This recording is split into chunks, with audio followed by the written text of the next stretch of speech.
আমার বিয়ে যদি তুমি না ঠেকাও আমি তোমারে কোনোদিনও মাফ করবো না, কথাটা মনে রাখো।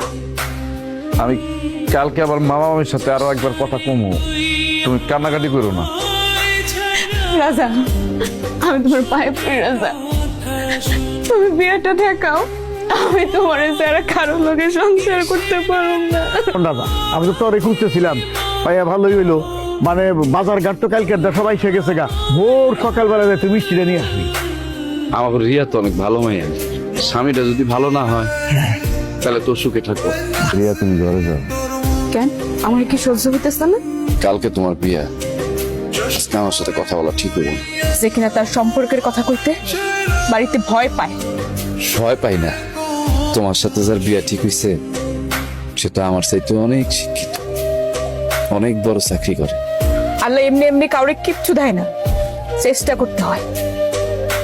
তুমি আমার নিয়ে চলো, চলো না আমরা পালাই যাই। একজন পুরুষ মানুষ হইয়া আমার ভালোবাসার কথা আমার বাপ মায়ের কাছে জানাইতে পারো না। যদি আগে জানতাম তুমি এরকম, তাহলে কোনোদিন তোমারে ভালোবাসতাম না। কি সুন্দর একটা লাল শাড়ি আছে, শাড়ির পাটটা কি সুন্দর কাজ করা। কালকে আল্লাহ বাঁচালে এই শাড়িটা পরবি, এই শাড়িটা পরলে যে তোরে কি সুন্দর মানাইবো। কাল সকালে যে অন্যজনের বউ হইব তারই আর জড়াই ধরনের দরকার নাই। তোমার রস তো খাই নাই, খাইছি তো গাছের রস। রস তো আছে তোমার কপালে, আর আমার কপাল আছে মায়ের। ও, রস খাইতে পারো না দেখে কি মন খারাপ হচ্ছে? গরুর ঘাস তো পুরে গেছে, ঘাস তো নাই, ঘাস আনা লাগবো তো। আচ্ছা ঠিক আছে মামা, যাইতেছি ঘাস আনতে। কি বাবা, তুমি রান্না করে, তুমি কি রাঁধতে পারো? রান্না না শিখলে সারা জীবন তোমার খাওয়ামু কি? কি বাবা, না খেয়ে চলে আসলা কেন? শুনলা না আব্বা কি কইলো? আমার বিয়ে দিয়ে দিতে। না খাইয়া চলে আসিস কেন? আয় আমি খাওয়াই দিই। যদি আপনি মত দেন তাহলে আপনার মেয়েটারে আমার খোলার জন্য নিতে চাই আর কি। আমার ছেলে।